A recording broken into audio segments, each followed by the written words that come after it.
Hola, mi nombre es María Fernanda Velázquez Rivera y este es mi examen argumentativo oral de experimentación física.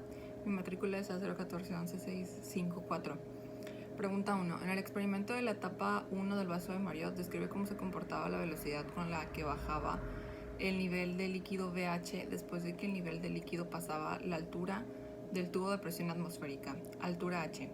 Bueno, primero que nada, durante esta etapa del experimento comprobamos la ley de Torricelli, con la cual descubrimos que la gravedad de hecho es constante, y lo que se hizo en esta etapa fue, con paso de cada 5 centímetros, medir la velocidad con la que se iba descargando la botella.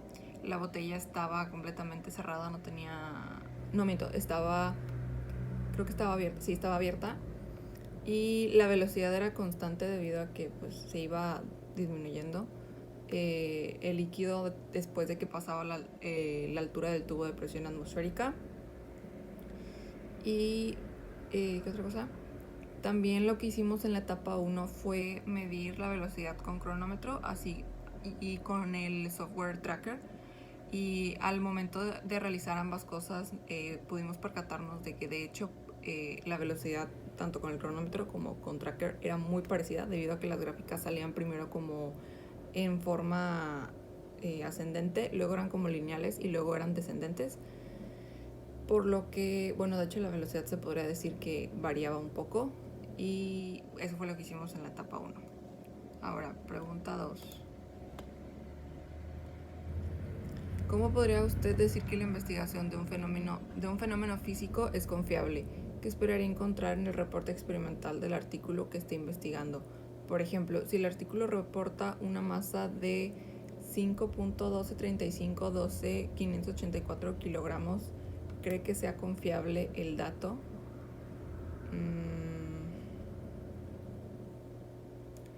Primero que nada, para poder decir que la investigación de un fenómeno físico es confiable, se debe de tener las, ¿cómo se le podría decir? Como, primero que nada, saber el cálculo de errores, porque, por ejemplo, también en la etapa 1 realizamos el cálculo de errores mediante la propagación de incertidumbres y de errores.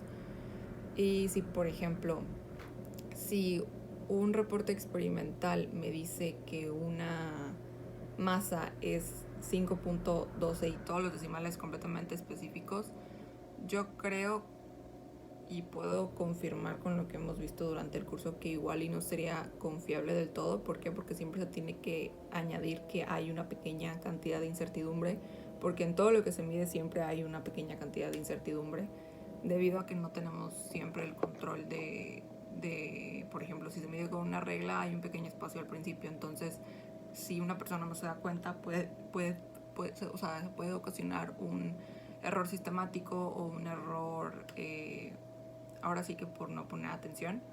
Y debido a que, por ejemplo, si el artículo reportara una masa completamente específica, se podría decir que no tomaron en cuenta la posible incertidumbre, por lo que yo no creería que sería confiable el dato.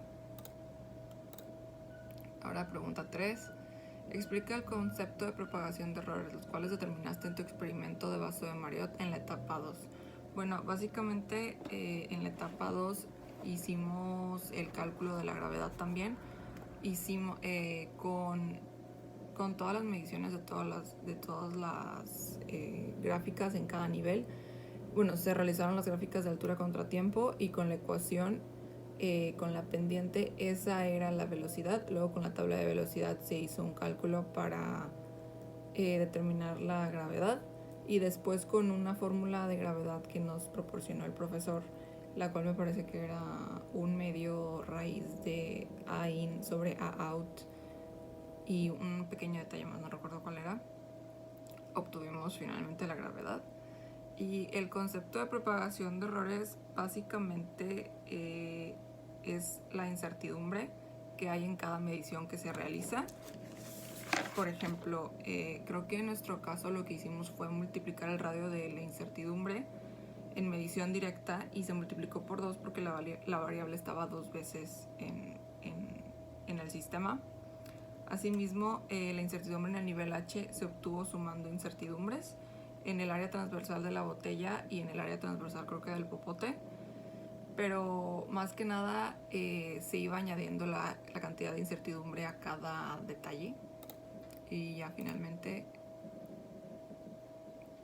la última pregunta es: en las siguientes gráficas de datos experimentales, ¿cuál consideras tiene un mejor ajuste por mínimos cuadrados y por qué? ¿Qué harías si uno o más datos estuvieran muy alejados de la tendencia? Por ejemplo, en la siguiente figura.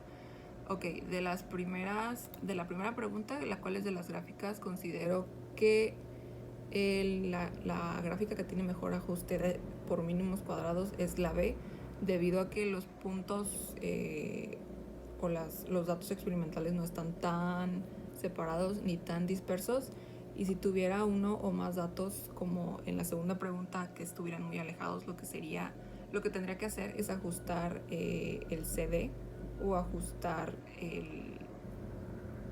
creo que era CD en Excel, debido a que de esta forma podríamos tener una mejor ecuación. Y por ejemplo, la R cuadrada, mientras más cercana a uno se encuentre, significa que es mejor la aproximación de la ecuación, y si se ajusta ese nivel que digo, los puntos quedarían más cercanos a la línea y la línea de tendencia estaría más precisa, y ya con eso tendríamos una tendencia mejor establecida y por tanto pues ya ahora sí que una R más cercana a uno.